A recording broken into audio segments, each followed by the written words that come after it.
하나님의 뜻은 이 땅에서 우리가 번성하고 이 땅을 정복하는 것입니다. 이 말씀은 창세기 1장 26절에서 이렇게 말합니다. 하나님의 가라사대 우리의 형상을 따라 우리의 모양대로 우리가 사람을 만들고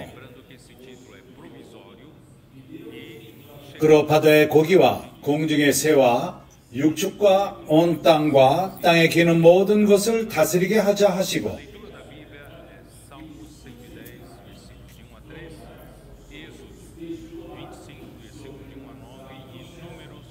하나님이 자기 형상 곧 하나님의 형상대로 사람을 창조하시되 남자와 여자를 창조하시고 하나님이 그들에게 복을 주시며 그들에게 이르시되 생육하고 번성하여 땅에 충만하라.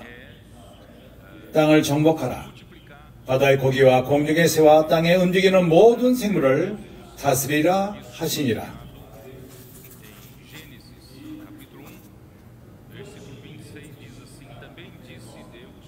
그래서 우리는 여기에 대해서 교통을 했었습니다.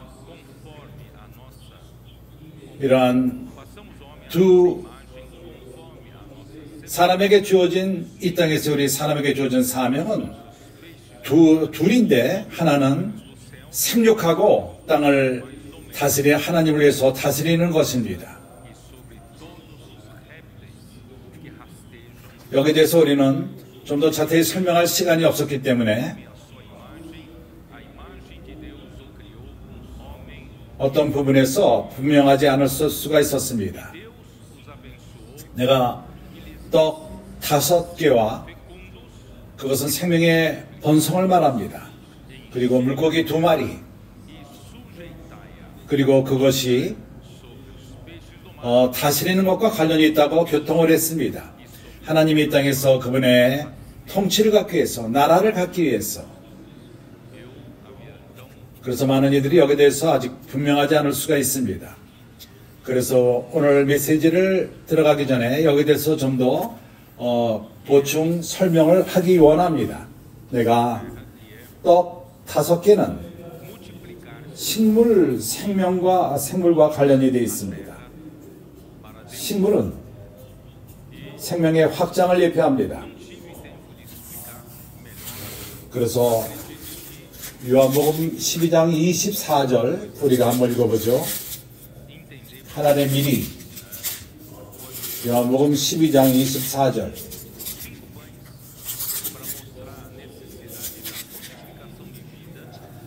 내가 진실로 진실로 너에게 이르노니 하늘의 밀이 땅에 떨어져 죽지 아니하면 하늘 그대로 있고 죽으면 많은 열매를 맺느니라. 그래서 이면 이것이 우리에게 말하는 것은 우리 주 예수 그리스도께서 사람이 죄로 떨어지지 않았다 할지라도 주님은 육신의 몸을 입고 이 땅에 오실 필요가 있었습니다. 그리고 우리를 위해서 죽으심으로써 많은 열매를 산출할 필요가 있었습니다. 많은 씨앗을 산출할 필요가 있었습니다. 열매를 맺을 필요가 있었습니다. 사람이 죄를 짓지 않았다 할지라도 생명은 예수님의 생명이 확장될 필요가 있다는 것입니다. 하나님의 밀이 확장하는 것처럼 이것은 식물의 그 생명으로서 옆에됩니다. 생명의 확장을 말하는 것입니다. 생명의 확장은 5수와 떡 5개, 이것이 예표하는 것은 4이라는 숫자는 사람을 예표합니다. 특히 그리스도로 높여진 인성, 그래서 그리스도의 인성이 꼭 필요한 것입니다. 그러기에 그분은 말씀이 육신이 되어 우리 가운데 거하셨습니다. 그러므로써 우리에게 하나님의 생명을 가져왔는데 이것은 하나입니다. 넷과 하나.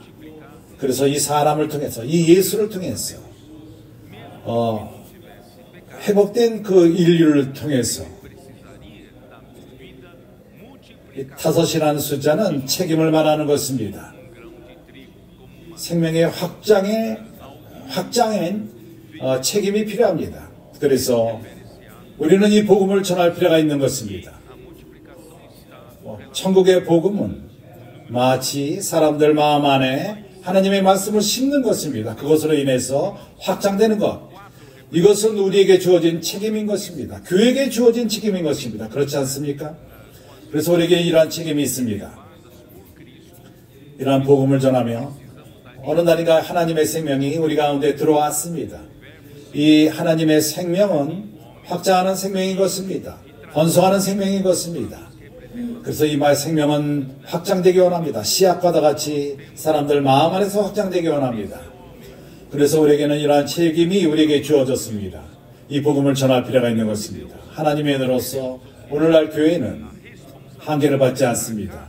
벽 가운데 머물러 있지 않습니다. 교회는 길로 나가서 복음을 전하고 이 생명이 확장되는 일을 행하고 있습니다. 그러나 여기에 대해서 좀 더 자세히 말하자면 에덴 동산에서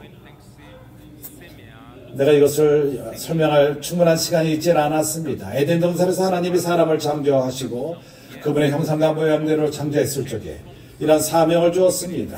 창세기 2장에서 구절을 보게 되면 여기서 우리에게 보여줍니다.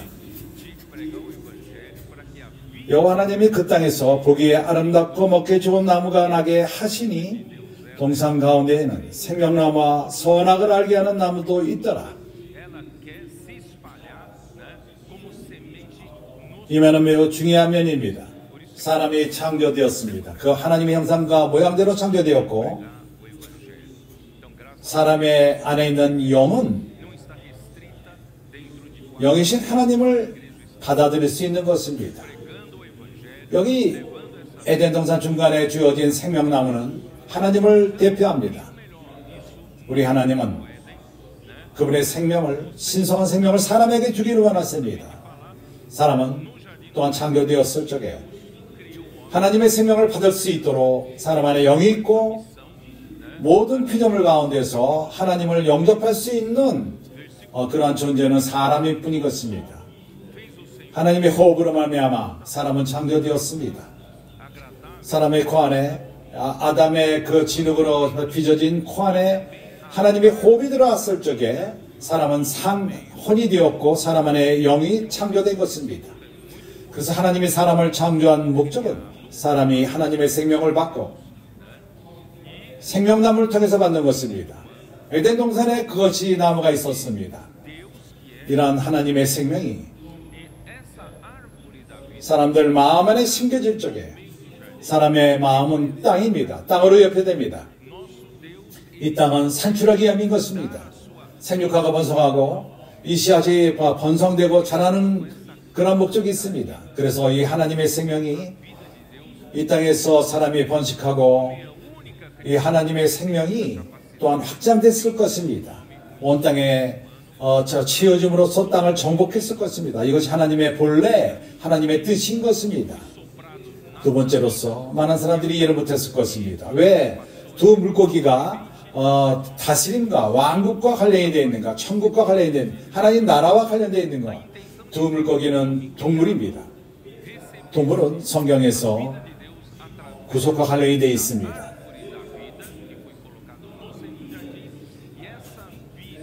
피 흘림이 필요하다는 것입니다. 그리스도가 피를 흘림으로써 우리가 구속되는 것, 이러한 그 악한 세상으로부터 구속되는 것을 예표합니다. 그렇기 때문에 이것이 필요합니다. 하나님은 예수 그리스도의 피를 사용해서 우리를 구속하는 것, 우리를 구속하며 다시금 하나님에게 사는 것을 예표합니다. 하나님은 이러한 두 면이 구속이 사람이 타락하지 않았다면 필요가 없었을 것입니다. 그러나 불행히도 사람은 선악을 하게 하는 나무의 열매를 먹음으로 인해서 사람 안에 죄가 들어오고 사망이 들어오고 그리고 이 사망이 모든 사람을 주관하게 되었습니다. 모든 사람이 아담 가운데에서 그 마귀의 포로가 되었습니다. 그래서 사람은 창조 때 하나님 나라 안에 있었습니다. 에덴 동산 안에서 사람이 창조되었을 적에 하나님의 왕국, 하나님 나라 안에 있었습니다. 창조 때. 그러나 사람이 타락했을 적에 사람 안에 죄가 들어오고 죽음이 들어옴으로 인해서 사람은 영역이 바뀌었습니다. 다른 나라로 바뀐 것입니다. 사단의 영역으로 빼앗겼습니다. 흑암의 권세 안으로 떨어진 것입니다. 이해가 갑니까? 그래서 하나님은 다시금 출애굽기 19장에서 말씀하시기를 온 땅은 내게 속했다. 그러나 그분에게 백성이 있지 않았습니다. 그분의 나라는 있지 않았습니다. 이 땅에 있던 그 당시 있었던 모든 나라들, 모든 열국들은 이스라엘 나라 외에 이방 나라들이고 우상을 섬기던 나라들이었습니다. 하나님에게는 이 땅에 그분의 나라가 있지는 않았습니다.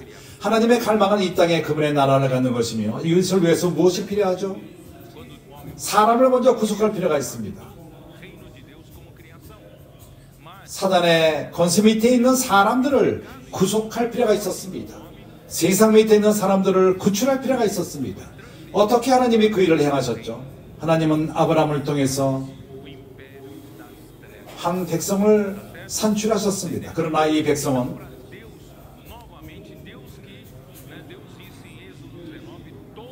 애굽의 포로가 되었습니다. 400년 동안 포로된 삶을 살았습니다. 그렇지 않습니까?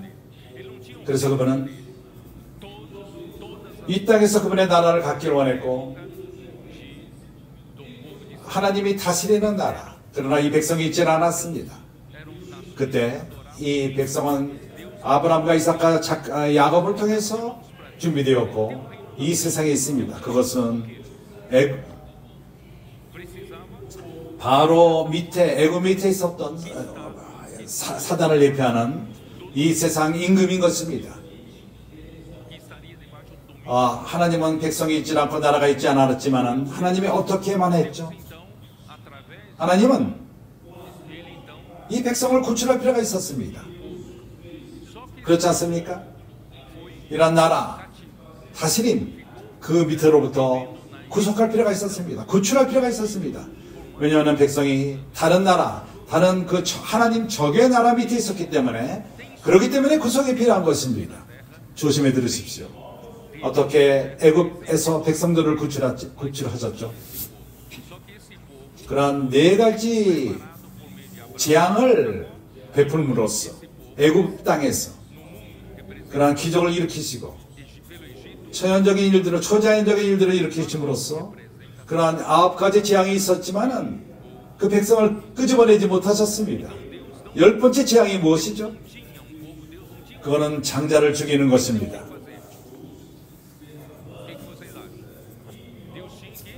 어떠한 일이 있었습니까? 피 흘림이 있었습니다. 누군가가 백성을 위해서 죽을 필요가 있었습니다. 6월절 어린 양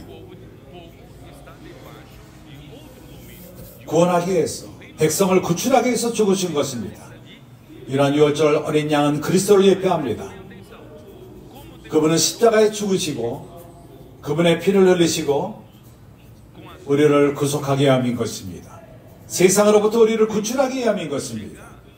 그래서 구속면에 있어서 그리스도는 당신을 위해서 죽으셨습니다.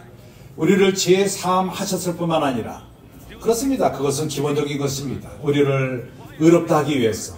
그러나 그뿐만 아니라 우리를 구속한 것은 우리를 다시금 높은 값을 치르고 사셨습니다. 어떠한 값을 치르신 거죠? 예수 그리스도의 피의 값인 것입니다. 그래서 우리가 이제 베드로전서 1장을 보면은 거기서 뭐라고 말하죠? 베드로전서 1장 18절 너희가 알거니와 너희 조상의 유연한 망령된 행실에서 구속된 것은 금이나 금같이 없어질 것으로 안 것이 아니요. 여기 구속하는 것은 샀다는 뜻입니다. 그러나 오직 흠 없고 점 없는 어린 양 같은 그리스도의 보배로는 필요한 것이니라. 그는 창세전부터 어린 양으로 미리 알림받은 자나 이 말세에 너를 위하여 나타내신 바 되었으니 너희는 저를 죽은 자 가운데서 살리시고 영광을 주신 하나님을 그리스도로 말미암아 믿는 자니 너희 믿음과 소망이 하나님께 있게 하셨느니라. 우리는 사심바 되었습니다. 보배는 그리스도로 피로 말미암아 그리고 우리는 이전되었습니다. 왕국이 바뀐 것입니다. 나라가 바뀐 것입니다. 이해가 갑니까? 골로새서 주 예수여 1장 13절 그가 우리를 흑암의 권세에서 건져내사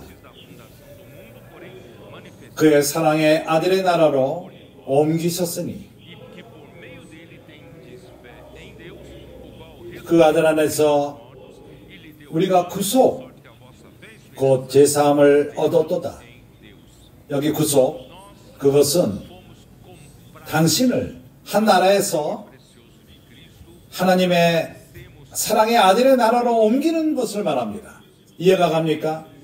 그래서 그리스도는 높은 값을 치르시고 십자가에 죽으시고 이것은 우리의 죄사함만을 위할 뿐만 아니라 한 나라에서 우리를 다른 나라로 옮기기 위함인 것입니다.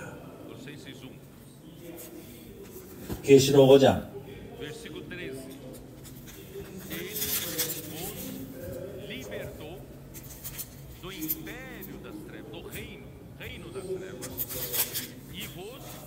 구절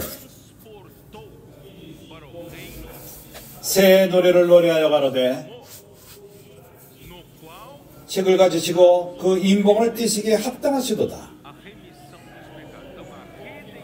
왜냐하면 일찍 죽음을 당하사 각 족속과 방언과 백성과 나라 가운데서 사람들을 피로 사서 그분이 그의 피로서 사람을 산 것입니다. 사람들을 피로 사서 하나님께 드리시고 우리는 사신바 되었습니다. 그래서 우리는 우리 자신에게 속하지는 않았습니다. 우리는 사신받은 사람들입니다. 하나님을 위해서. 저희로 우리 하나님 앞에서 나라와 제사장을 삼으셨으니 저희가 땅에서 왕노로 타리로다 하더라. 나라와 제사장을 삼으셨으니 저희가 땅에서 왕노로 타리로다. 이제 이해가 갑니까? 구속은 이 두 물고기로 예표됩니다. 동물 생명, 그건 구속을 예표합니다. 그리고 피 흘림, 그것은 그리스도가 피를 흘리셨고 그 목적은 우리를 하나님의 나라로 옮기기 위함인 것입니다. 이것이 뭘 예표하죠? 우리에게는 과거의 역사가 있다는 것입니다. 과거의 스토리가 있습니다. 과거의 우리 스토리는 무엇이죠? 우리는 흑암의 나라 밑에 있었습니다. 그렇지 않습니까? 우리는 완전히 삶의 의미가 없었고 이 세상에서 의미가 없었습니다. 죄와 사망만이 있었습니다. 죽음만이 있었습니다. 그러나 이제 우리는 사신바 되었습니다. 그리고 이전되었습니다. 다른 나라로 옮겨진 바 되었습니다. 빛과 생명의 영과 그 아들의 나라, 사랑의 아들의 나라, 하나님의 나라로 옮겨진 것입니다. 그래서 둘이라는 숫자, 이것은 간증의 숫자인 것입니다. 당신은 줄 간증이 있지 않습니까? 당신의 삶은 어땠습니까? 그리고 오늘 어떠합니까? 우리의 사춘기 아이들에게 우리가 물어본다면 너희들이 줄 간증이 있느냐? 물어본다면 내가 알기로는 많은 부모들이 알기로 원합니다. 내 아들이 어떻게 이렇게 변하게 되었는가? 그 원인이 무엇인가? 내 아들이 변했는데 무엇인가 그들의 삶을 변화시켰다. 지금 변화되었다. 나는 알기 원한다. 그와 어떤 일이 있었는가? 어떤 교회가 이렇게 했다면 내가 같이 그 기에서 집회를 갖기 원하며 바로 간증을 말하는 것입니다. 간증의 힘을 말하는 것입니다. 그래서 둘이라는 숫자는 나라에 있어서는 우리의 간증이 매우 중요합니다. 그래서 당신이 많은 교리를 아는 문제가 아니라 당신의 간증이 중요합니다. 다른 자들로 하여금 이 하나님의 나라를 보게끔 하는 것입니다. 그래서 어떠한 방식으로 그리스도가 이 땅을 주관하시죠? 당신과 나를 통해서 주관하시는 것입니다. 에베소 서신은 여기에 대해서 분명히 말합니다. 에베소 서신은 뭘 말하죠? 한 가지 방법을 통해서 그리스도가 우리 삶에서 머리가 되는 것을 말합니다. 그리스도께서 우리 삶 가운데서 으뜸이 되시고 우리 삶의 머리가 되십니다. 이 일을 위해서 유일한 방법이 있습니다. 하나님이 그분의 뜻을 이루시고 우리 삶 가운데서 머리가 되시는 것. 먼저 그분은 교회 안에서 한 가지 방법만 있습니다. 그분의 은혜로 우리를 채우시는 것입니다. 여태까지 형제들은 이것을 생각하지 못했을 것입니다. 하나님의 방법에 대해서 하나님은 말씀이 육신이 되었습니다. 요한복음 1장 14절에 말씀이 육신이 되어 우리 가운데 거하심에 은혜와 진리가 충만하더라. 우리가 그 아버지의 영광을 보매 그래서 우리 주 예수께서 사람으로 성육신 하셨을 적에 그분의 목적은 사람에게 은혜를 가져오기 위함이었습니다. 이 은혜는 강물과도 같이 흐릅니다. 그래서 이사야서 55장은 와서 값없이 이것을 사서 마시라고 말합니다. 와서 마시라고 말합니다. 목마른 자는 와서 마시고 값을 치를 필요가 없다. 와서 마시라. 이것이 바로 은혜인 것입니다. 그래서 하나님은 그리스도를 통해서 우리를 은혜 강으로서 채우기 원하시는 것입니다. 그분이 우리를 채우고 또 채우실 적에 그분은 모든 진리로 우리를 채우십니다. 모든 실제로 채우십니다. 우리가 죽음과 죄로 죽었을 적에 우리는 비어 있었습니다. 우리는 어떠한 굳건한 진리가 있지 않았고 견고하지 않았습니다. 거짓만이 있었습니다. 그리스도는 은혜로 오셔서 우리를 채우고 또 채울 적에 그분의 진리로 채웠습니다. 실제로 태웁니다. 하나님의 실제로 우리를 채웁니다. 이해가 갑니까? 그분이 그 하나님의 모든 실제로 우리를 채울 적에 그분이 우리의 머리가 되십니다. 그분이 우리를 다스리십니다. 우리를 채웠기 때문인 것입니다. 우리 삶의 모든 존재를 우리의 감정을 채우시고 우리 생각을 채우시고 우리의 의지를 채우십니다. 그래서 교회는 만물 안에서 만물을 충만케 하는 자의 충만인 것입니다. 참으로 에베소 서신이 채운다는 것을 많이 말하지 않습니까? 우리는 이걸 깨닫지 못했을 것입니다. 그리스도로 채우는 것을 이 책은 말합니다. 그렇다면 우리가 에베소서 4장 내가 좀 빨리 교통하는 것은 메시지로 들어가기 위함인 것입니다. 그러나 내가 여기서 설명할 필요가 있습니다. 그렇지 않다면 우리가 붕 떠 있을 것입니다. 에베소서 1장 9절 10절에서는 하나님의 뜻을 계시합니다. 그리스도가 모든 것의 머리가 되고 그리스도가 모든 걸 통일하는 것입니다. 그러나 이것은 사단에 의해서 좌절되었고 사람이 타락하게 된 것입니다. 사단은 이 땅에 그의 나라를 펼쳤습니다. 흑암의 나라를 펼친 것입니다. 하나님은 그러기 때문에 이 땅을 회복하기 원하십니다. 그리스도가 다시금 머리가 되게 하기 원하십니다. 모든 것의 머리가 되게 하기를 원하십니다. 하늘과 땅에 있는 모든 것들. 그러나 이러한 일이 있기 위해서 그분은 교회를 사용하십니다. 21절, 22절.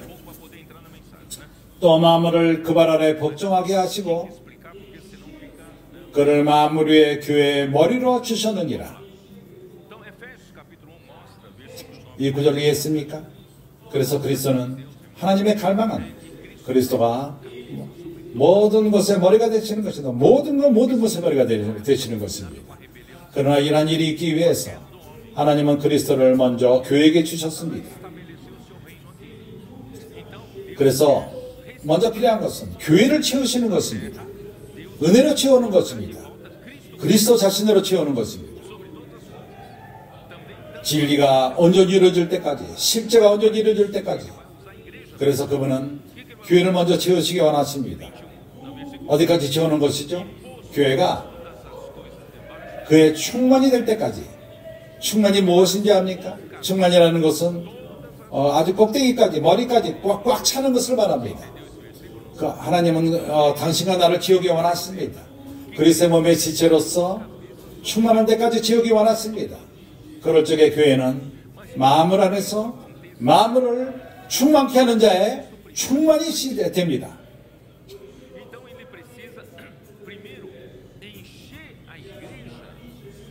이것은 에베소 1장 23절에 나옵니다. 내가 만들어낸 말이 아닙니다. 교회는 그의 몸이니 마음을 안에서 마음을 충만케 하시는 자의 충만이니라. 그래서 예수 그리스도의 사역, 예수님이 하시는 것은 모든 이 땅을 치우는 것입니다. 먼저 그분은 당신을 치울 필요가 있습니다. 그렇기 때문에 방법이 무엇이죠? 에베소서 3장 17절 믿음으로 말미암아 그리스도께서 너희 마음에 계시게 하옵시고 너희가 사랑 가운데서 뿌리가 박히고 터가 굳어져서 그분은 우리를 먼저 치울 필요가 있다는 것입니다. 당신의 생각, 당신의 감정, 당신의 의지를 치울 필요가 있습니다. 당신을 치우고 이유가 무엇이죠? 그때 우리가 능히 모든 성도와 함께 지식에 넘치는 그리스도의 사랑을 알아 그 넓이와 길이와 높이와 깊이와 어떠함을 깨달아 그리스도의 모든 충만하신 것으로 너에게 충만케 하시기를 구하노라. 하나님의 사랑을 깨달아 모든 지식에 넘치는 그리스도의 사랑을 알아 다른 영역으로 옮겨진다는 것입니다. 그러나 목적이 무엇이죠? 그렇게 됨으로 말미암아 하나님의 모든 충만하신 것으로 너에게 충만하게 하시기를 구하노라. 하나님의 갈망은 당신을 지우게 안 합니다. 은혜로 지우게 안 합니다. 그리스도로 말미암아 지우게 안 합니다. 당신의 은혜로 지우고 또 지워서 완전한 실제가 있을 때까지 진리가 있을 때까지 하나님의 충만까지 지우시기 원하십니다. 형제들과 함께 기도를 할 적에 나는 에베소서에서 한 구절을 보여줬습니다. 우리가 성경을 매일 읽으면서도 이 부분을 깨닫지 못하고 지나갔을 것입니다. 4장, 에베소 4장 8절 그러므로 이르기를 그가 위로 올라갔을 때 사로잡힌 자를 사로잡고 사람들에게 선물을 주셨다 하셨으니 올라가셨다 하였은즉 땅 아래 곳으로 내려섰던 것이 아니면 무엇이냐? 이것이 뭘 말하죠? 그리스도가 우리를 구속하기 위해서 그분은 죽으실 필요가 있었습니다. 그분이 죽었었을 적에 그분의 피를 우리의 구속을 위해서 흘리시고 그리고 음부로 내려가셨습니다. 그렇지 않습니까? 그리고 그때 하나님이 그를 죽은 자 가운데서 부활시켰습니다. 그의 놀라운 능력으로 말미암아 그리고 그를 하늘에 속한 영역 가운데 모든 정사와 권세 그 위로 다스리는 자와 모든 이름 위로 하나님 우편에 앉게 하셨습니다. 맞습니까? 그러나 그 다음 구절을 보십시오. 내리셨던 그가 그 모든 하늘 위에 오리신 자니 이는 목적이 무엇이죠? 만물을 충만케 하려 하심이니라. 이는 만물을 충만케 하려 하심이니라. 그래서 그리스도의 사역은 지우는 것입니다. 만물을 충만케 하는 것입니다. 지우는 것입니다. 어떻게 그리스도께서 당신과 나를 지울 수 있죠? 은혜로 지우는 것입니다. 바로 말씀으로 되는 것입니다. 바로 말씀인 것입니다. 그렇기 때문에 말씀 안에 잠김, 이것은 놀라운 하나님의 도구인 것입니다. 그리스도께서 당신과 나를 지우기 위해서 그래서 많은 우리 아이들, 어린아이들과 사춘기 아이들과 청년들을 지우고 있습니다. 온 교회를 지우고 있습니다. 그렇기 때문에 신명기 6장에서는 이러한 길을 우리에게 미리 제시하신 것입니다. 마음 안에 말씀으로 새기는 것입니다. 하나님의 갈망은 그리스도를 통해서 마음을 지우시는 것인데 먼저 우리를 지우시는 것입니다. 그렇기 때문에 멸시하지 마십시오. 말씀 안에 잠김을 우리 아이들이 말씀을 다시금 적고 행하는 것들 그들이 말씀을 사모하는 것 말씀 안에 잠김 하나님과 함께 자고 하나님과 함께 깨어나며 매일매일 말씀의 영역 가운데 사는 것. 그들이 하락하는 것은 더 빨리 그리스도가 그들을 채울 수 있도록 하나님이 교회를 먼저, 모든 걸 채우기 위해서 교회를 먼저 채우시는 것입니다. 이제 형제들이 예수 것을 믿습니다. 가장 좋은 방법은 와서 보는 것입니다. 나는 이해하지 못하지만 와서 보면 됩니다. 과거의 나의 삶과 오늘날 나의 삶을 보이는 것입니다. 제 노예되었을 적과 오늘 하나님 나라에서의 나의 삶, 기쁨만이 충만합니다. 이것이 사람들을 변화받게 못 시킨다면 무엇이 사람을 변화시킬 수 있겠습니까? 얼마나 놀라운 간증입니다. 그래서 사람들을 데려와서 보일 필요가 있습니다. 와서 보라, 와서 봐라, 와서 봐라.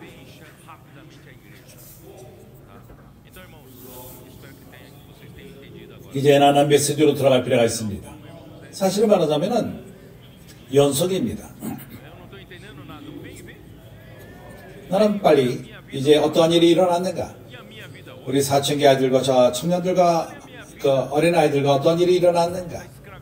이 메시지는 어떻게 생겼냐면은 여기 이곳 상파울교회에서 청년들과 이 청년들은 사춘기 아이들을 돌보는 자들이었습니다. 그래서 우리는 그들을 이러한 군사의 장군들로서 캡탄, 카피탕, 장군, 하나님은 참으로 우리에게 사춘기 아이들을 그러한 군사로 형성했습니다. 시편 110편 3절에서 거룩한 청년들이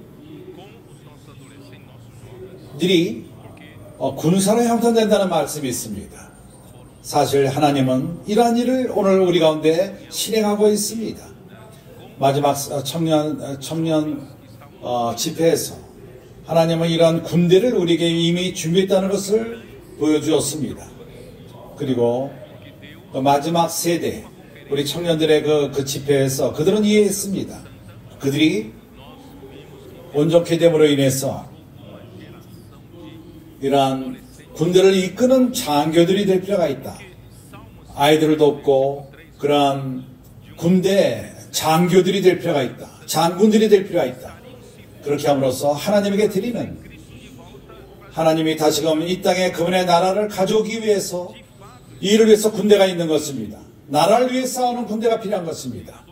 그래서 이러한 모든 것은 2020년도부터 시작되었습니다. 하나님이 우리에게 시편 110편을 열었을 적에, 다시 한번 읽어보죠. 시편 110편. 시편 110편은 이렇게 말합니다. 여호와께서 내 주에게 말씀하시기를 내가 내 원수를 내 발등상 되게까지 너는 내 우편에 앉으라. 하나님은 그리스도를 이미 높였습니다. 그분은 하나님 우편에 앉아 계십니다. 내 원수로 내 발등상 되게 하기까지 아버지 하나님은 아들 예수님에게 그리스도에게 말씀하셨습니다. 여기 있어라. 나는 네 원수를 네 발등상 되게 할 것이다. 근데 하나님이 어떻게 이걸 행하시죠? 교회를 사용하는 것입니다. 2절 여호와께서 시온에서부터 주의 권능의 호를 내어 보내시리니 주는 원수 중에서 다스리소서.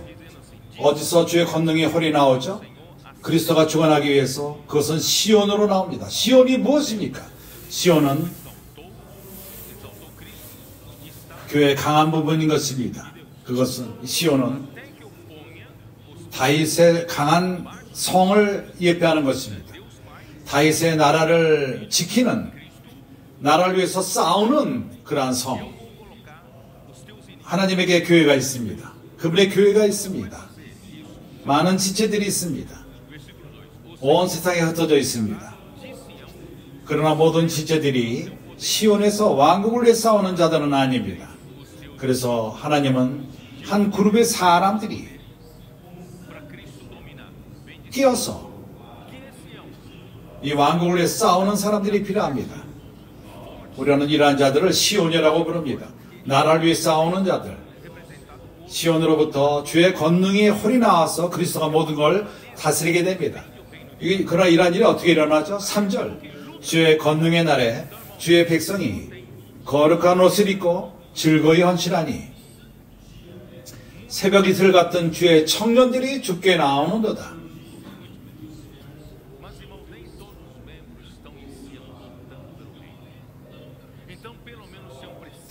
킹 제임스 버전에서 우리에게 더 분명합니다. 한국 성경 구조는 좋습니다. 어쨌든 주의 권능의 날에 주의 백성이 아침에 태에서 나와 주님이 부르시는 날이 언제 있죠? 그것은 주님이 마지막 일꾼을 부르실 때인 것입니다. 마지막 일꾼.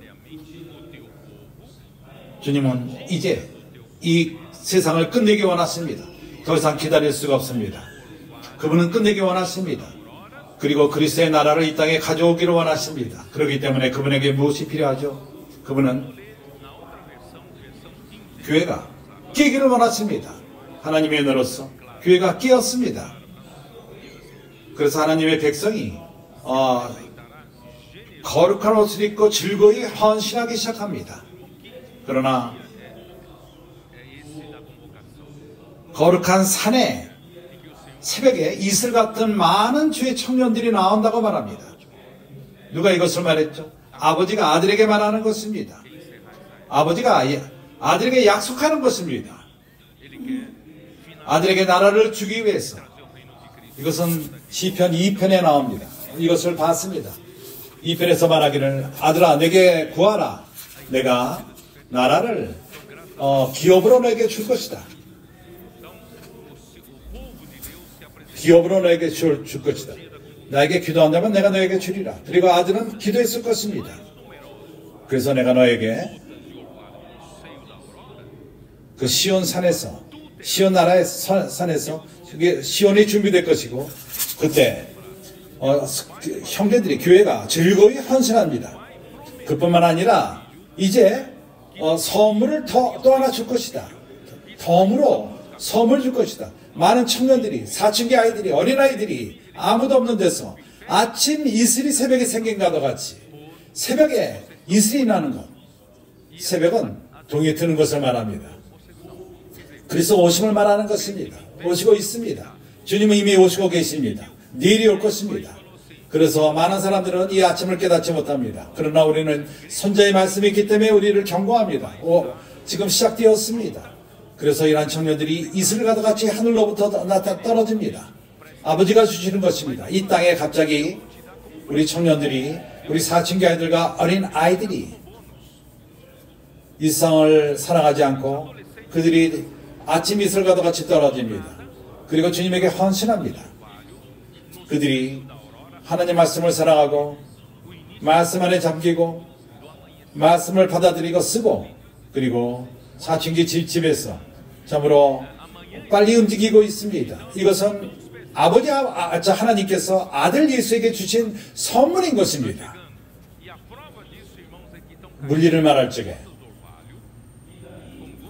아침 이슬이 어떻게 생기는지 압니까? 물리로 좀 말하겠습니다. 새벽 열적에 온도가 떨어집니다.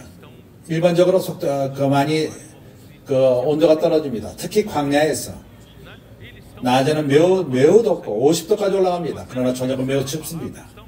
그래서 저녁부터 온도가 떨어집니다. 그래서 공기에 있는 그 습기들 그것이 내려오고 표면에 올 적에 그 차가운 땅에 떨어질 적에 이러한 그 습기들이 뭉치기 시작합니다.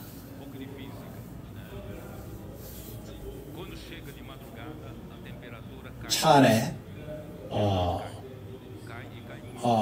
그 바깥쪽에 그 에어컨이 쓸 적에 바깥에 물이 생깁니다.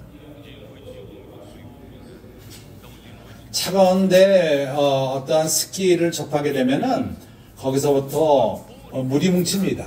바로 이러한 원칙으로서 새벽에 이슬이 생기는 것입니다. 하나님의 은혜로서 오늘 우리는 차가운 밤 가운데 있었고 우리에게 하나님이 이슬을 선물로 준 것입니다. 하나님이 이것을 축복하고 있습니다. 그래서 새벽 이슬, 이것은 하늘로부터 오는 축복인 것입니다. 창세기 27장 28절을 보게 되면은 이삭이 야곱을 축복했을 적에 그가 장자인 것을 깨닫고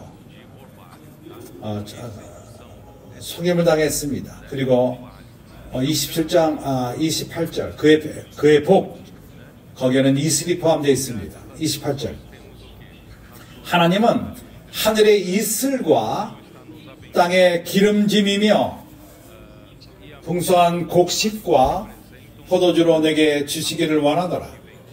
그래서 두 번째면은 이 땅의 축복인 것입니다. 하나님이 우리를 축복했을 적에 땅의 축복을 얻습니다.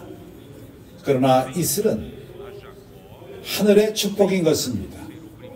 그래서 어느 누구도 이슬을 창조할 수 없습니다. 하나님만이 보낼 수 있습니다. 그래서 하늘의 이슬, 그래서 이러한 청년들과 사춘기 아이들과 우리 가운데 아이들이 많이 일어나는 것은 하나님만이 일을 행할 수가 있습니다. 어느 누구도 이러한 것을 이룰 수 있는 능력이 있지는 않습니다. 하나님의 은혜로서 새벽이 동틀 적에 하나님의 백성들이 자발적으로 섬기고, 그러나 더욱더 놀라운 것은 그리스도에게 하나님은 거룩한 청년 군사를 아침 이슬과도 같이 많이 주신다는 것입니다. 그때부터 많은 사춘기 아이들이 하늘로부터 내렸습니다. 그때부터 2020년 때부터 우리가 이해할 수 없는 그러한 상상을 초월하는 하나님 말씀을 사랑하고 말씀 안에 잠기며 말씀을 들을 적에 적고, 그리고 길로 나가는 것을 즐거워하며 사람들에서 기도하고 복음을 전하며 천국 복음을 전하는 그러한 사춘기 아이들이 일어납니다. 이 메시지가 내가 지금 이거 준비하기 할 때까지 적어도 270 그러한 사춘기 아이들 집이 온 땅, 특히 남미에 주어졌습니다. 아프리카와 북미와 유럽에도 270 집이 사춘기 아이들이 집이 생긴 것입니다. 이것을 적어도 20명만 우리가 평균을 잡는다 하더라도, 25명이라고 말하지만은 20명이라 하더라도 5,400명의 그 사춘기 아이들이 아무도 없던 데서 산출되었습니다. 그들이 교회 안에 있었지만은 교회생활을 제대로 하지는 않았습니다. 그렇지만은 갑자기 하나님이 이러한 그 놀라운 1년도 안 되는 시간 안에 5,000명이 되는 군대를 형성했습니다. 올해 창조된 것입니다. 25명이라면 적어도 7,000, 8,000명이 더 첨가된 것입니다. 교회 안에 첨가되었습니다. 이것이 하나님의 기적이 아닙니까?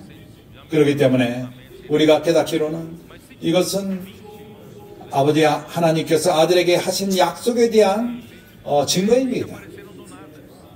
시온산을 세우신 것입니다. 이제 우리가 시편 2편을 다시금 열렸어. 내가 이 부분을 그냥 건너가기 원했지만은 너무 중요하기 때문에 우리가 펴볼 필요가 있습니다. 사단은 이 세상을 주관합니다.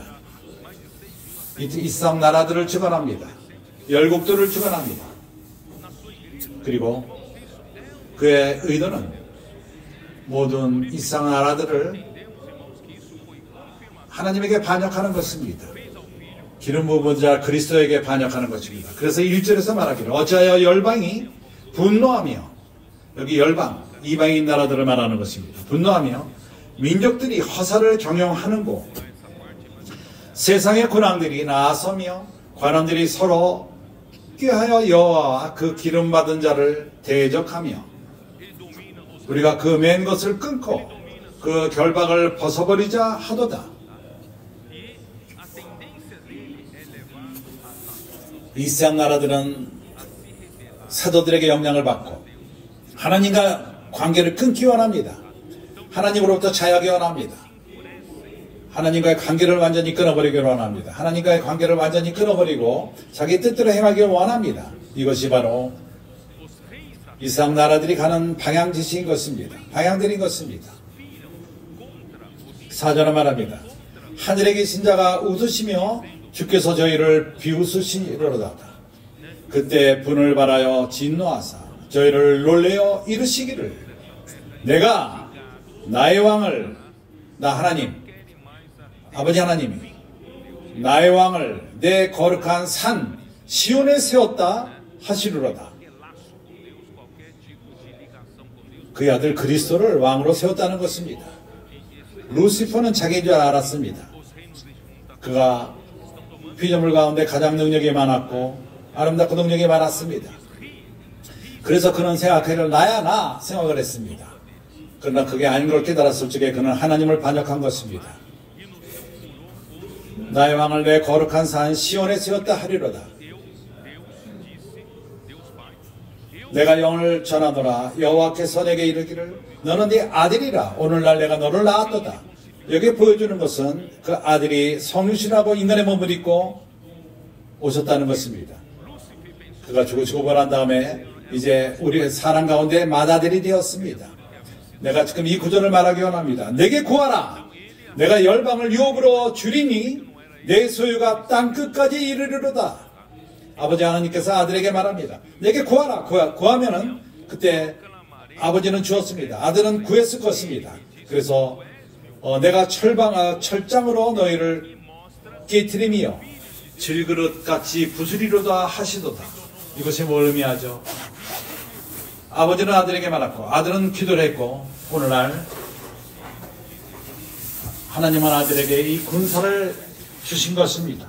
군대인 것입니다. 그렇기 때문에 2017년 그래서 그 더 젊은 도역자들을 포함했고 하나님 일에서 사역에서 우리는 또 무리익은 청년들을 포함했습니다. 주님의 그 뜻과 하나가 분명하며 깨닫고 하나님의 권위를 알고 청년들이지만은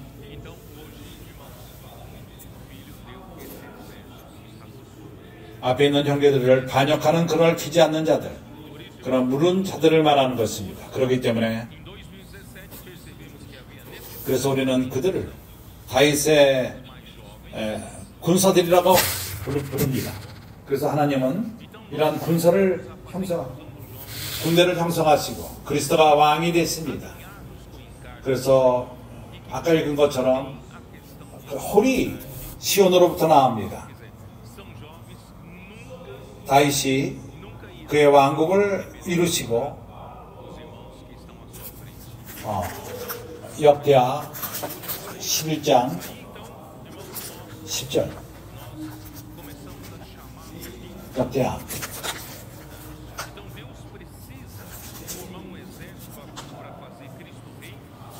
역대상 11장 10절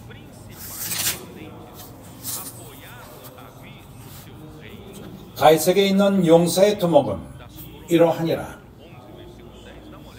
이 사람들이 온 이스라엘로 더불어 다윗의 힘을 도와 나라를 얻게 하고 세워 왕을 삼았으니 이는 여호와께서 이러한 다윗의 용사들은 다윗을 도왔습니다. 나라를 얻도록 도운 것입니다. 왜냐하면 사울 왕이 하나님은 그를 이미 저버렸습니다. 다윗에게 기름을 부셨습니다. 그러나 사울은 거기서 나가지 않고 다윗을 죽이길 원했던 것입니다.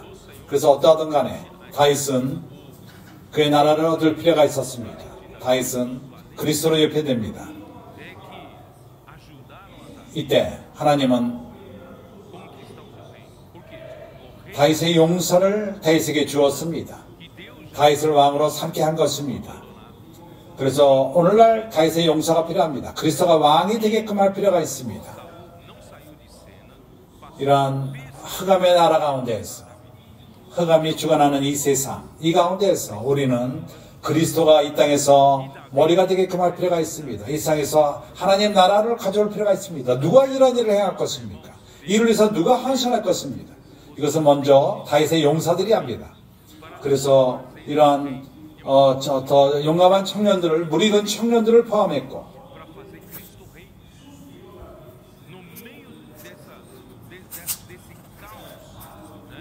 그들은 나에게 물어봤습니다. 우리 역할에서 우리가 어떻게 유용할 수 있는가 그들은 물어봤습니다. 그래서 나는 이 구절을 읽었습니다. 역대상 11장 16절에서 이렇게 말합니다. 그때 다윗은 산상에 있고 블레셋 사람들은 영체는 베들레헴에 있는지라. 다윗이 사모하여 가로되 한숨을 쉬며 말하기를 베들레헴 성문 곁 물을 누가 나로 마시게 할꼬 하매, 그 손 밑에 있는 그런 우물의 물, 그는 그것을 한숨만을 쉬었을 뿐입니다. 그의 갈망만을 말했습니다. 그걸 누구에도 명령하지 않았습니다. 그때 이 용감한 세 사람이 블레셋 사람의 군대를 충돌하고 지나가서 베들레헴 성문 곁 우물물을 길어 가지고 다윗에게로 왔으나 다윗이 마시기를 기뻐하지 않고 그물을 여호와께 부어드리고 가로되 네 하나님이여 내게 결단코 이런 일을 하지 아니하리이다. 생명을 돌아보지 아니하고 갔던 사람들의 피를 어찌 마시리이까 하고 마시기를 즐겨 아니하니라. 세 용사가 이런 일을 행하였더라. 나는 오로지 이 스토리를 형제들에게 교통했습니다. 그들의 역할이 무엇인가 하기를 원해서 제가 이 구절을 읽어주었던 것입니다. 그들은 이해했습니다. 다윗의 용사들은 바로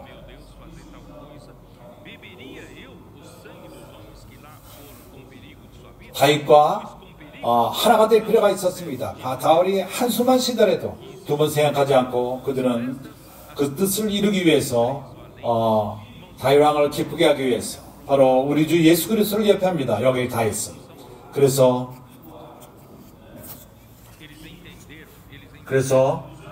다윗과 하나가 되고 한 공범이 되고, 그래서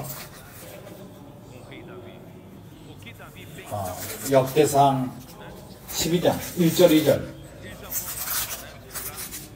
다윗의 기스의 아들 사울을 인하여 시글락에 숨어 있을 때 그에게 와서 싸움을 돕던 여자 중에 있는 자가 있었으니 저희는 활을 가지고 좌우손을 눌러 물매도 던지며 살도 바라는 자요 베냐민 지파 사울의 동족인데 그 이름은 이러하니라. 그 도목은 아이에살이요 다음은 요아스니. 킹제임스의 버전을 보게 되면 여기들 좀 더 분명히 설명합니다. 그들은 그 활과 살을 잘 다루는 자며 돌을 예술적으로 던지며 오른손과 왼손으로 던질 줄 아며. 이것이 뭘 말하죠? 다윗의 용사들은 되게 조건이 있습니다. 되기 위해서 그들은 능력이 있는 자들입니다. 능숙한 자인 것입니다. 하나님의 일의 확장을 위해서 도구들을 잘 사용할 줄 아는 자인 것입니다. 예를 들어서 건설의 일과 세아피와 나를 도우시기 바랍니다. 그 사춘기 아이들을 집 그리고 돌보는 그물망, 연결된 자매들, 기도하는 형제들, 북카페, 엑스플리브로, 빠기. 그래서 그러한 능력을 가진 자들, 온전케 된 자들, 그러한 도구들을 잘 사용하는 자들입니다. 우리의 목적은 왕국을 넓히는 것입니다. 하나님의 나라를 넓히는 것입니다. 우리가 방 안에만 갇혀 있다면 하나님의 나라는 확장되지 않습니다. 하나님은 우리를 사용해서 하나님의 나라를 넓히기 원하십니다. 그래서 역대상 12장 8절에 갓 사람 중에서 거친 땅 견고한 곳에 이르러 다윗에게 돌아온 자가 있었으니 다 용사여 싸움에 익숙하여 방패와 창을 능히 쓰는 자라. 그 얼굴은 사자 같고 빠르기는 산의 사슴 같으니. 이것이 다윗의 용사들의 그 모습인 것입니다. 그 조건인 것입니다. 그들은 용감하고 싸움에 용감합니다. 킹 제임스를 보게 되면은 그들은 아주 담대하며 그러한 그 군사의 훈련을 잘 받은 자들이고 창과 그 방패를 잘 쓰고 그들의 얼굴은 강하며 그리고 아주 결정된 얼굴, 사자와 같이 결정된 얼굴. 우리는 결정된 사람들이야만 합니다. 우리가 움직여서는 안 됩니다. 하나님 나라를 위해서는 결정될 필요가 있는 것입니다. 결정된 마음을 갖고 사자와 같이 빠르기는 산에 사슴 같으니 산을 빨리 뛰어다니는 사슴과도 같은 것입니다. 14절. 이 각 자손이 군대 장군이 되어 그 작은 자는 100인을 관할하고 그 큰 자는 1000인을 관할하더니 주님이 우리에게 능력을 주실 적에 그 능력을 주십니다. 그리고 18절. 때 성신이 30인의 두목 아마스에게 감동하시니 가로되 다윗이여 우리가 당신에게 속하였겠고 이세 아들이여 우리가 당신과 함께하리니 온전케 평강하소서. 당신도 평강하고 당신을 돕는 자에게 평강이 있을지어다. 이는 당신의 하나님의 당신을 도우심이리다 한지라. 다윗이 드디어 접대하여 세운 군대 장군을 삼았더라. 이렇게 하나님은 군대를 만드시고 그리고 장군들을 만들었습니다. 우리의 청년들인 것입니다. 우리는 아주 불익은 청년들만을 말하는 것이 아닙니다. 우리 어른들도 청년들입니다. 우리가 그들에게 위에 있는 장군들입니다. 군대 장관, 장교. 주님은 12장 20절, 22절 다윗의 시글락으로 갈 때 문에서 지파에서 그들에게 돌아오는 자요 드브니와 요사밧, 요디엘과 미가엘과 요사밧, 엘리야 이 무리는 다윗을 도와 적당을 쳤으며 저희는 다 큰 용사요 군대장이 되었습니다. 그리고 22절에 하나님의 군대와 같았더라. 하나님의 나라를 가기 위해서 다윗의 용사들 누가 주님의 돌아오심을 사모하고 있습니까? 큰 군대를 이루어 하나님의 군대와 같았더라. 내 갈망은 내 마음은 주님이 빨리 오기를 원합니다. 하나님의 오시기 위해서 하나님의 나라가 이 땅에 임할 필요가 있습니다. 누가 하나를 위해서 싸우죠? 바로 이러한 군대들이 필요한 것입니다. 우리는 주님을 모셔오는 자들이 될 필요가 있습니다. 그래서 하나님은 우리에게 군대를 주었습니다. 겁이 없고 성령이 충만하며 말씀을 순종하고 우리에게 또한 그 장군들을 하나님이 주십니다. 이러한 나라를 위해서 싸우는 자들을 군대를 형성하시는 것입니다. 매우 좋습니다.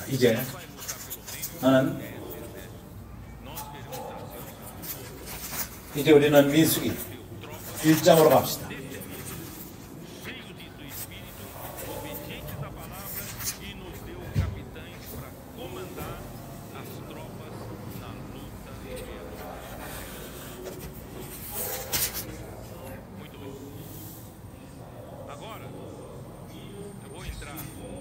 일장 뭐라고 말하죠?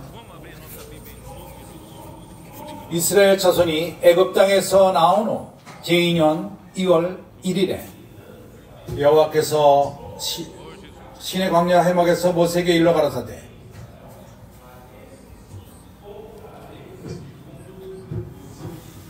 너희는 이스라엘 자손의 모든 회중 중 각 사람의 수를 그들의 가족과 종족을 따라 그 명수대로 계시할지니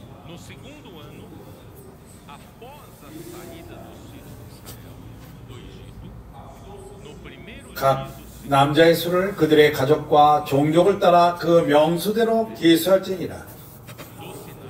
이스라엘 중 20세 이상으로 싸움에 나갈 만한 모든 자를 놓아 아론은 그 군대대로 계수하되 형제들이여 깨닫기 바랍니다. 이제 우리는 2년 애굽으로 나온 다음부터 2년이 지났습니다. 1년이 지났습니다. 2년째가 된 것입니다. 나는 아직 들어가지 않았습니다.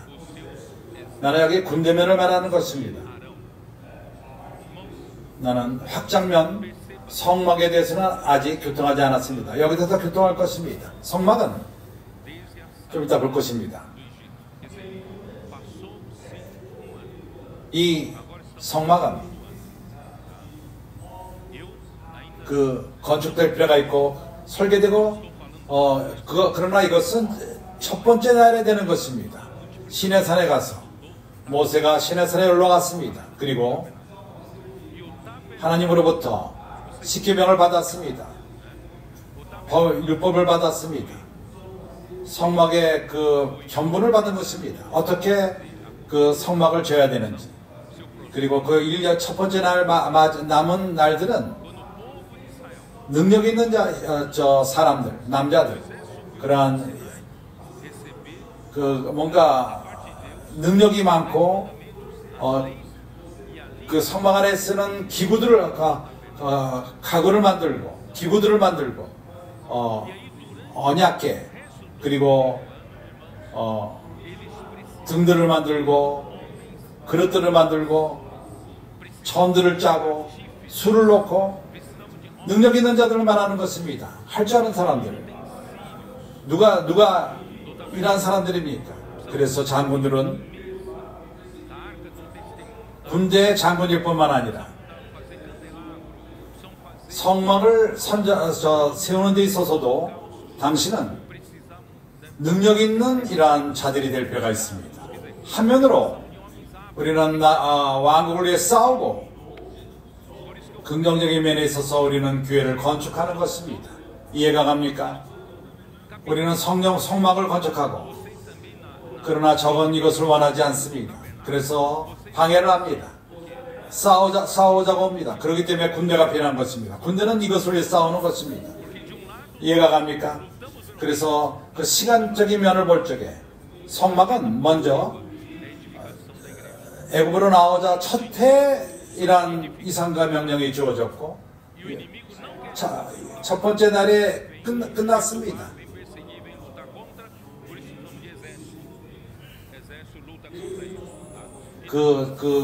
두 번째 첫날에 이루어졌습니다. 두 번째 해 첫날에 이루어졌습니다. 그리고 2월 두 번째 날 민수기 1장 1절은 두 번째 날을 말하는 것입니다.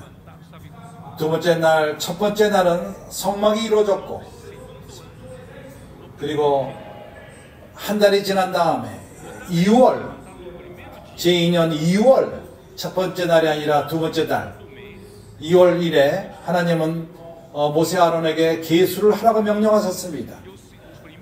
뭘 계수하는 거죠? 군대를 계수하는 것입니다. 군대를 세라는 것입니다. 20세 이상의 사내 아이들 나가서 전쟁할 수 있는 자들 하나님은 군사들이 필요합니다. 그렇기 때문에 각 족장마다 계수했습니다. 나는 지난주 메시지 이걸 교통하기 어렵지만 그런 시간이 안 돼서 교통하지 못했었습니다. 그래서 각 족장마다 왕자들을 세우고 4절은 이렇게 말합니다. 각 지파의 각기 종족의 두령 한 사람씩 너희와 함께 두라. 두령 헤드 두령 16절에서 그들은 회중에서 부름을 받은 자요 그 조상 지파의 족장으로서 이스라엘 10,000만인의 두령이라. 모세와 아론이 지명된 이 사람들을 데리고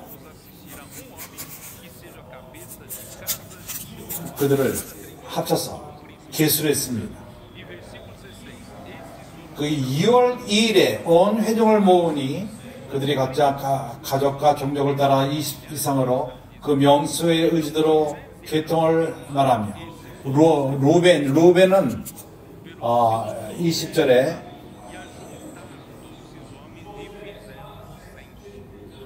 6,500 시몬 또 그 숫자가 9,300 56,300 갓은 또 45,000명이요 유다는 7,400 100이요 이사갈 그리고 스불론 에브라임 요셉에게 속한 32절 요셉은 두 족장으로 나눠져서 에브라임은 45,000 므낫세는 32,000이요 베냐민은 35,000이요 단은 6만 2천이 아셀. 그래서 모든 것을 합칠 적에 60만 3,550명. 당신 이 숫자에 포함됐습니까? 하나님은 당신을 이런 계수 안에 포함하기 원합니다. 나가서 전쟁할 능력 있는 자들. 얼마나 기묘한 일입니까? 우리는 여기에 대해서 이스라엘 나라는 군대 나라인 것입니다. 광야에서 그들에게 군대가 없었다면, 군대가 아니었다면 가는 길에서 멸망했을 것입니다. 하나님의 은혜로 그들은 군대였습니다. 하나님 나라를 싸우는 자들이었습니다. 첫 번째, 온 땅에서 거룩한 나라, 하나님 나라의 군사들. 그래서 이런 군사가 하나님에게 필요했던 것입니다. 그래서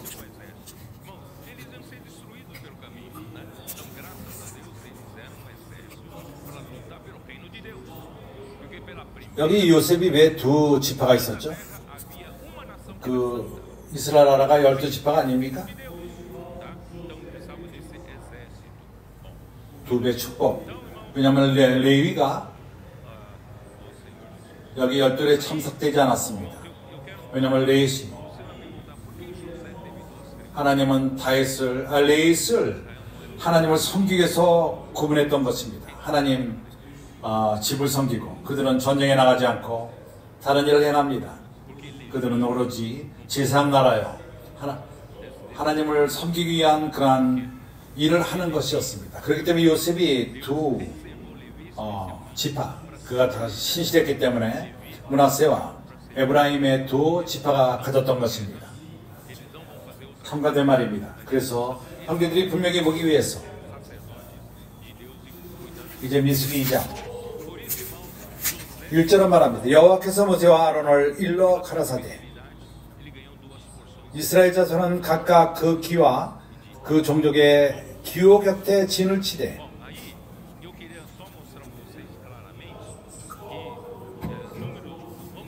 회막을 사면으로 데려가치라.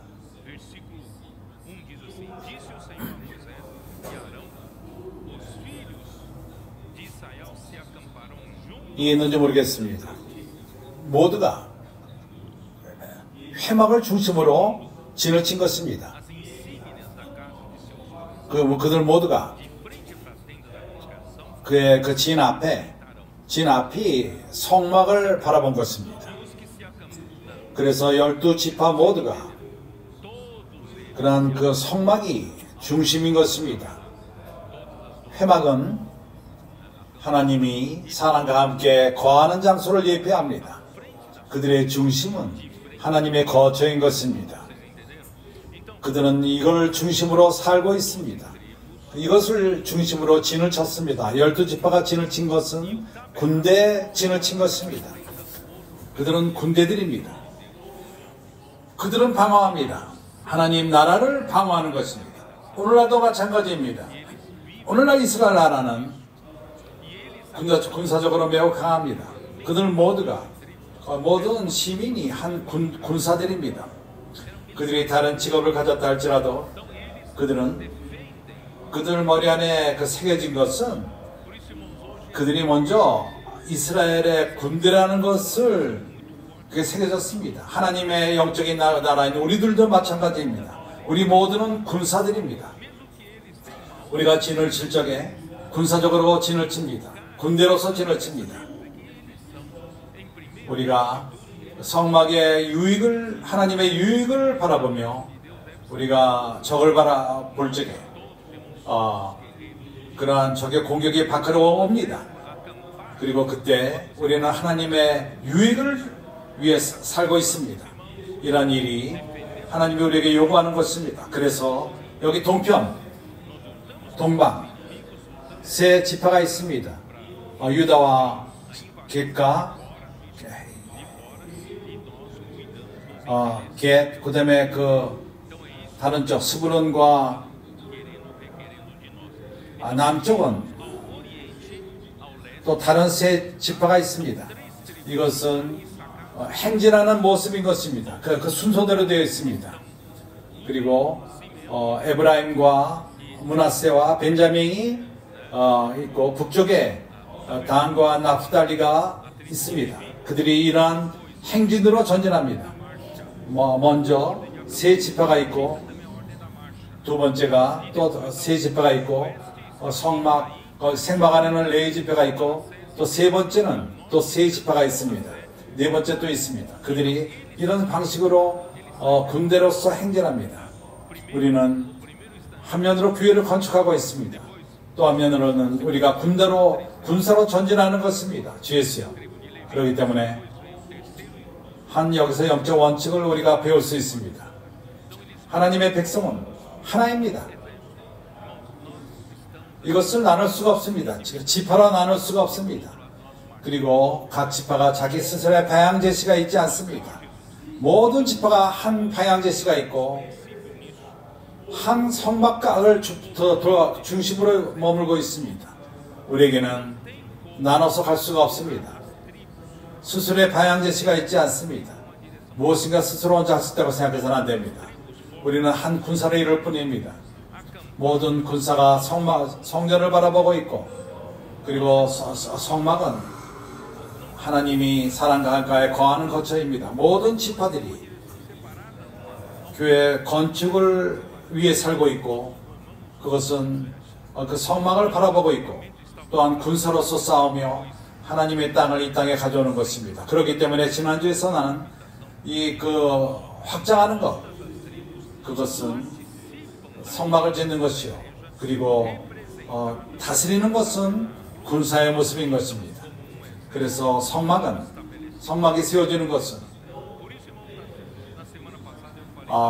이 두 번째 첫 번째 날에 이것은 출애굽기 40장 17절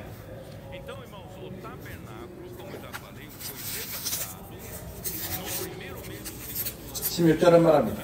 모세가 그같이 행하되 곧 여호와께서 자기에게 명하신 대로 다 행하였더라. 형제들이여, 교회를 건축하는 데 있어서 그 광야에서도 사람 마음대로 행하지는 않았습니다. 모세에게 보여준 대로, 산에서 보여주신 대로 하나님이 모세에게 명하신 대로 행한 것입니다. 교회는 그대로 건축할 필요가 있는 것입니다. 나는 내 뜻대로 행할 것이다. 내 뜻대로 행할 것이다. 여기는 틀리다. 그렇지 않습니다. 모두가 하나님이 모세에게 보여준 대로 성막은 이루어졌습니다. 이제 40장 17절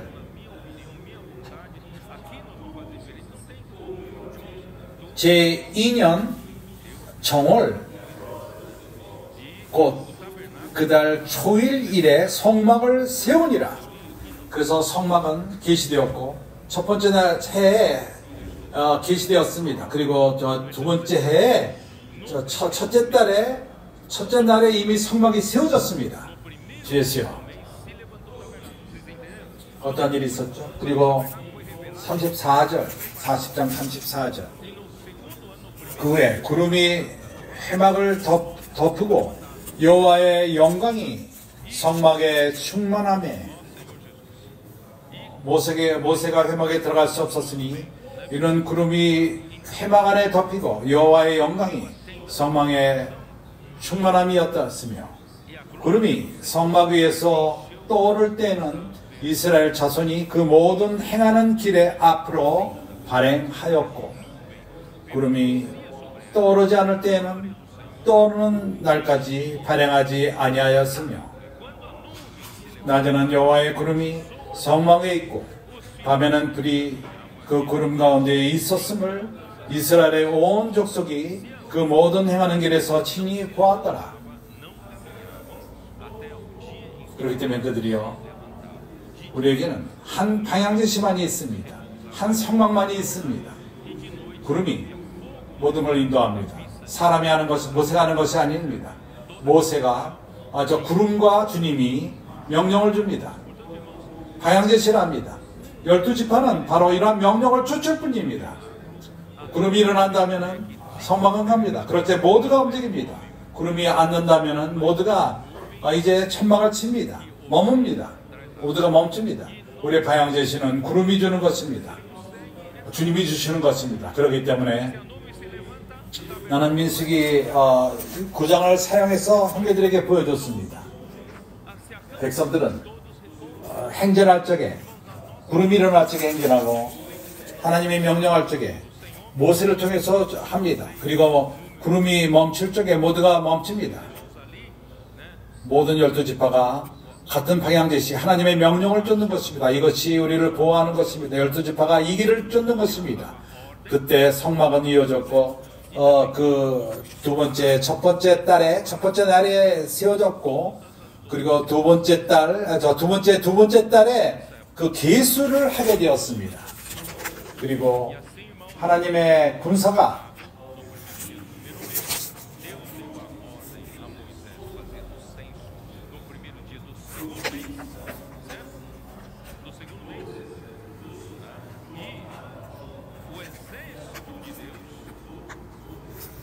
민수기 10장을 한번 보죠. 이것을 내가 형제들에게 보이길 원합니다. 11절 2월 40일 해질 때 그것을 지켜서 어린 양의 무교병과 쓴나물을 어울러 먹을 것이요.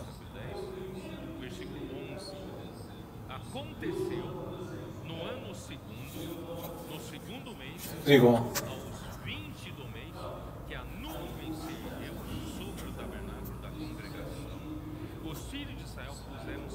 두 번째, 그해 그 첫 번째 날에 1월 1일 그때 성막이 세워졌습니다. 성막이 세워졌습니다. 그리고 2월달 어떤 일이 있었죠? 하나님이 계수를 명령하셨습니다. 군사가 형성되었습니다. 그리고 2월 20일 백성이 행진할 준비가 되었습니다. 성전이 준비되었고 군사가 형성되었고 2월 20일 날 성막이 움직였습니다. 이제는 하나님 백성이 군사를 갖게 되었고 하나님 나라가 형성되는 것입니다. 하나님 나라가 임할 수 있게 되었습니다. 얼마나 놀라운 일입니까? 그래서 형제들이요, 왕글럭에서 군사가 형성된 다음에 가나안 땅을 얻는 것은 이제 우리는 성막을 성전하는 데 관심을 가질 필요가 있습니다. 이 모든 것은 좋은 땅 가나안 땅에 들어가기 위함인 것입니다. 성막과 군사가 형성되는 것, 그것은 좋은 땅을 얻기 위함인 것입니다. 이 좋은 땅은 바로 시온상에 이기는 자들, 그것에게 주어지는 천년왕국인 것입니다. 당신이 참석하기 원합니까? 나는 그리스도와 함께 천년 동안 왕노릇하기 원합니다. 이것이 내가 가나안 땅을 얻는 것입니다. 가나안 땅을 얻는 것은 바로 우리가 상을 받는 것입니다. 그리스도와 함께 천년 동안 왕노릇하는 상을 받는 것을 예표합니다. 내가 이기지 못한다면 나는 천년 동안 어둠에서 슬피 울면서 일을 가게 될 것입니다.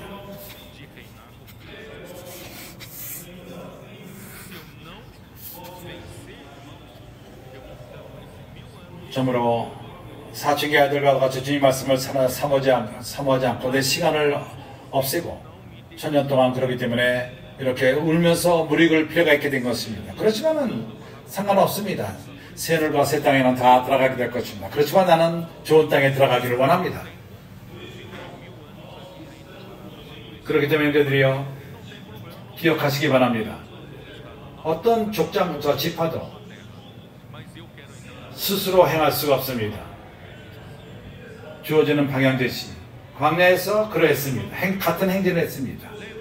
마음대로 행했다면 죽음으로 가는 것입니다. 주님의 임재를 이룰 것이요, 방향제시를 이룰 것이요, 구름을 통해서 주어지는 방향제시, 불기둥으로 주어지는 그 길을 간다면 죽은 길로 가는 것입니다. 그래서 우리는 영적인 광야 가운데 있습니다. 우리는 광야 가운데 있습니다. 영적으로 그럽니다. 우리는 어둠 가운데 있습니다. 참으로 그 횃불이 선지자의 말씀이 없다면 우리에게 방향제시가 없는 것입니다. 앞으로 있는 위험, 당신을 보지 못하기 때문에 위험함이 믿습니다. 우리가 안전하게 행진합시다. 이스라엘 백성 가운데서 함께 행진하고 주 예수여. 좋습니다. 나는 이제 약간 좀 더 교통할 시간이 있습니다. 출애굽기 24장 성막에 대해서 교통할 것입니다. 다음 주에는 우리가 이 성막만을 교통할 것입니다. 아마 출애굽기 24장 16절 이렇게 말합니다. 모세는 그 산에 오름에 40일 동안 거기에 머물렀습니다. 하나님은 성막의 그 모든 것을 보여줬습니다. 섬세하게 자세하게. 그리고 25장 9절을 보게 되면 8절 매우 중요한 구절입니다. 성막이 무엇이죠? 8절 내가 그들 중에 거할 성소를 그들을 시켜 나를 위하여 짓되 무릇 내가 내게 보이는 대로 장막의 식양과 그 기구의 식양을 따라 지을지니라. 당신은 모든 것을 주님이 보여주신 그 식양대로 모세야 너는 네 마음대로 행할 수 없다. 모든 것을 내가 너에게 보여주는 식양과 아주 섬세하게 그대로 식양을 따라. 이것이 바로 주님의 길인 것입니다. 주님의 길은 말씀에 대해서는 말씀을 이루는 데 있어서는 우리 원하는 대로 행할 수가 없습니다. 우리는 그 사사계로 돌아가서 거기는 왕이 없고 각자 뜻대로 행해서는 안 되는 것입니다. 백성은 그런 블레셋이 치러 왔을 적에 졌습니다. 그래서 우리는 이제 안전한 가운데서 말씀의 안전한 가운데 머뭅시다. 말씀이 뭐라고 말하죠? 여기에 그 한 성전을 져라. 내가 그들 가운데 거하기 원한다. 성소는 하나님이 거하시는 것입니다. 하나님 백성 가운데 거하는 장소가 바로 성막이와 성소인 것입니다.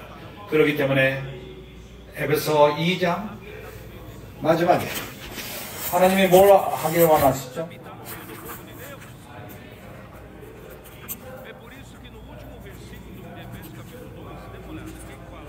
하나님이 뭘 행하기 원하십니까?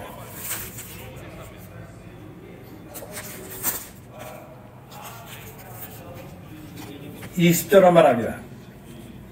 너희는 사도들과 선지자들을 터 위에 세우심을 입은 자라. 그리스도 예수께서 진히 모퉁이들이 되셨느니라. 그의 안에서 건물마다 서로 연결하여 주 안에서 성전이 되어가고 교회 건축은 바로 그 안에는 너희도 성령 안에서 하나님의 거하실 처소가 되기 위하여. 목적이 무엇이죠? 하나님이 거하실 처소가 되기 위하여 예수 안에서 함께 지어져가느니라. 이것이 바로 성수의 뜻이요 교회를 건축하는 의미인 것입니다. 교회를 건축하는 목적이 바로 이것인 것입니다. 그래서 사람에게는 우리의 아이디어를 가져올 수 없고 성전을 저는 데다 그렇게 가져올 수가 없습니다. 모든 것이 주님이 우리에게 계시한 것을 따라서 그 식양대로 선지자와 교사와 대로. 바울은 자기 뜻대로 말할 수가 없었습니다. 하나님이 주신 계시대로 그 비밀의 계시, 이것은 에베소 3장 2절 3절에 나옵니다. 그래서 성전은 하나님이 백성 가운데 거하시는 그 장소요. 바울은 에베소 서신에게 교회에게 계시했습니다. 하나님은 영 가운데 거하는 내가 지금 바로 읽은 그 구절 2장 20절, 21절, 23절 어떤 재료로서 교회를 건축하죠? 어떻게 생각합니까? 어떤 재료로 건축합니까? 예수. 출애굽기 25장 20 나에게 재물을 가져와라. 여기에 나에게 드리라. 헌신하라. 여기 돈을 말하지 않습니다. 이것이 그들에게 받을 것이니 금과 은과 동, 까메진, 그리고 부드러운 아카시아 나무, 기름,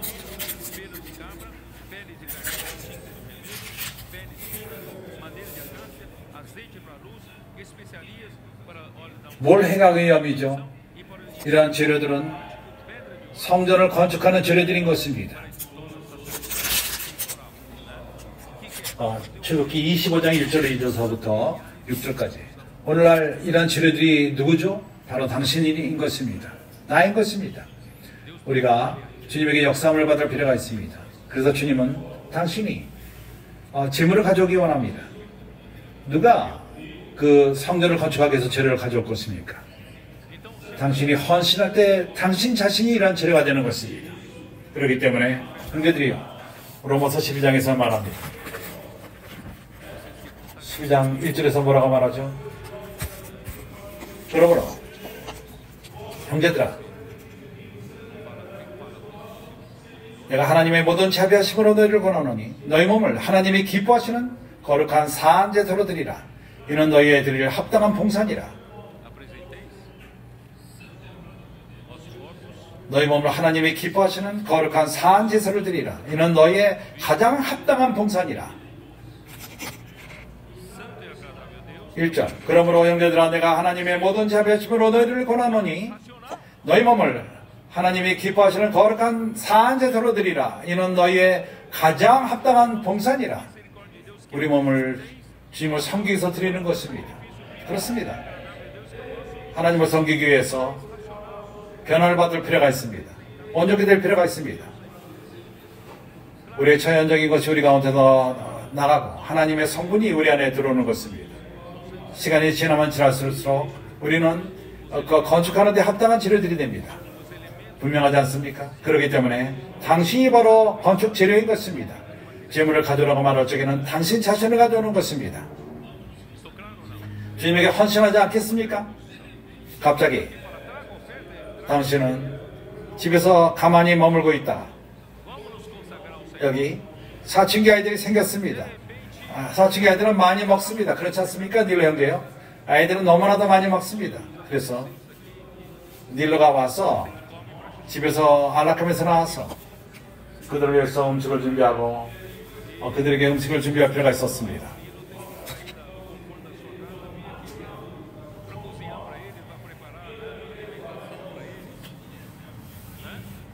정말 머물고 있다가 이제 나가서 이제 역할을 하는 것입니다. 많은 형제들이 주님을 이렇게 섬기고 있습니다.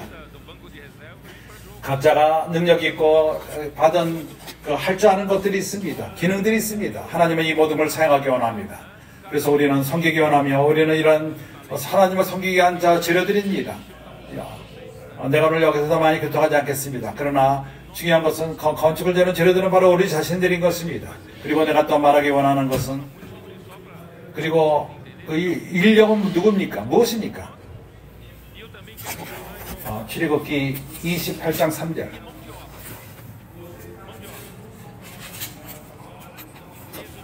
나는 모든 마음에 지혜 있는 자, 곧 내가 지혜로운 영으로 지은 자들에게 말하여 아론의 옷을 지어 그를 거룩하게 하여 내게 제사장 직분을 행하게 하라.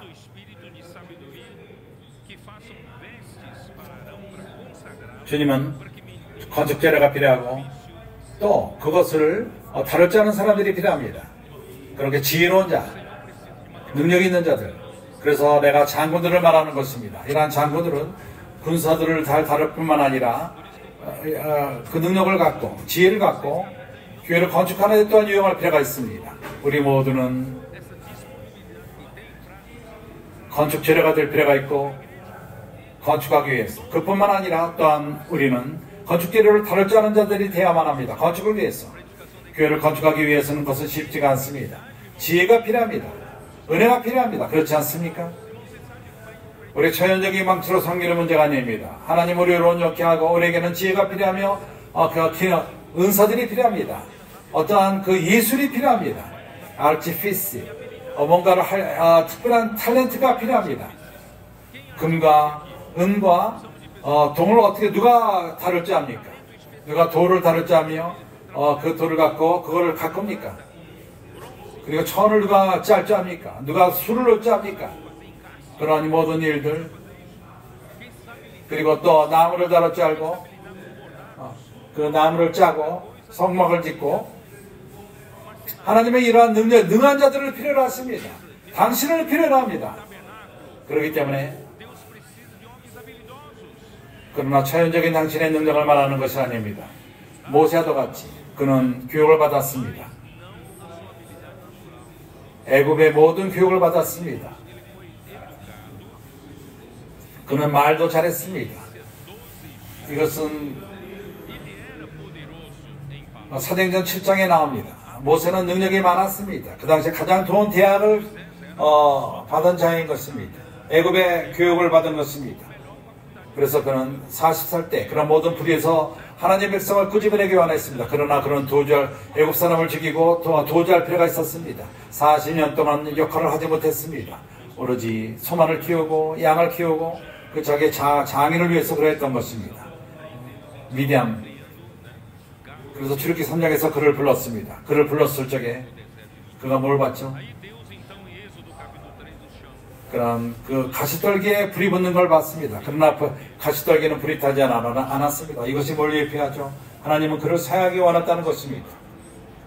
그러나 그의 능력, 그것은 하나의 지탱만을 하는 것입니다. 하나님의 능력이요, 하나님의 그분의 일을 그분 스스로 행하는 것입니다. 그래서 하나님에게 필요한 것은, 우리의 그 사춘기 아들이 나는 말하기 원합니다. 내가 형제들이 말하는 것은, 당신은 더 이상 공부할 필요가 없다 이렇게 말하지 않습니다. 건성이만 하면 된다 이렇게 말하지 않습니다. 형제들이 공부할 기회가 주어진다면 가장 좋게 공부를 하십시오. 당신은 또한 좋은 성적을 받으십시오. 가장 좋은 모든 것을 배우시기 바랍니다. 모든 과학을 배우시기 바랍니다. 그 모든 것을 벗고 열심히 공부하십시오. 그리고 이러한 능력, 이러한 지혜, 그것은 죽음을 거칠 필요가 있다는 것입니다. 처연적인 것을 하나님은 사용하기 원치 않습니다. 당신이 처연적인 힘을 사용한다면 하나님은 그분의 능력을 사용하기 원합니다. 우리의 능력보다 훨씬 높습니다. 오로지 우리를 그러한 기부로 사용하기 원합니다. 그러나 당신이 이러한 능력이 없다면, 준비가 안 됐다면, 지금과 죽음 또한 부활을 거치지 않는다면 하나님은 그런 능력을 사용할 수가 없습니다. 그래서 하나님은 우리의 그 기능이 필요합니다. 그러나 이 기능은 죽을 필요가 있고 하나님이 부활 가운데 우리를 사용하게 될 것입니다. 그래서 하나님은 당신에게 능력을 주십니다. 그렇지 않습니까? 당신이 어떤 사업을 할 적에 사업하는 자들은 그 사업은 쉽지가 않습니다. 쉬운 것은 당신이 부모의 돈을 갖고 사업을 할 적에 그런 모든 것을 탕진하고 망하는 것은 쉽습니다. 그러나 당신의 돈을 갖고 당신의 그 사업에서 망하는 것은 원하지 않습니다. 그래서 경영을 할 줄 알고 사람을 다룰 줄 알아야 되며 어떻게 돈이 들어오고 나가고 어떻게 돈이 많이 들어오게 하고 이런 모든 것을 할 필요가 있습니다. 그렇기 때문에 우리는 하나님이 각 사람에게 각 사람은 과정을 거쳤습니다. 나도 내 삶 가운데서 많은 걸 거쳤습니다. 그렇기 때문에 하나님은 나에게 이러한 모든 것을 체험하게 하고, 그렇지만은 십자가를 거치게 합니다. 부활 가운데서 하나님 우리를 사용하십니다. 그렇기 때문에 오늘 생각하기를 나는 교회에서 유용하지 않다, 나는 많은 일을 하고 있다, 그러나 그렇게 생각하지 마십시오. 하나님은 모든 상황을 하나님은 사용하십니다. 그걸 사용해서 당신이 그러한 그 능력 있게 되고, 그렇지만 하나님은 당신을 부활 가운데 사용하기 원합니다. 교회를 건축하실 것입니다. 나는 이 이상 더 이상 말하지 않을 것입니다. 그래서 궁극적으로 나는 다시 한번 말합니다. 고린도후서 4장에서 말합니다. 우리의 능력은 하나님으로부터 온다. 우리 스스로는 아무것도 생각할 능력조차도 없다. 마치 우리에게서 나온 모든 것이 나온 것처럼. 하나님이 다루시는 것은 새 언약의 사역인 것입니다. 영의 사역인 것입니다. 그럼으로써 그 능력이 고린도서 4장에서 뭐 하나님의 능력은 그런 하나님으로부터 오는 것이지 그로부터 오는 것이 아니라는 것을 보여줍니다. 하나님이 우리 각 사람을 사용하시기 원합니다.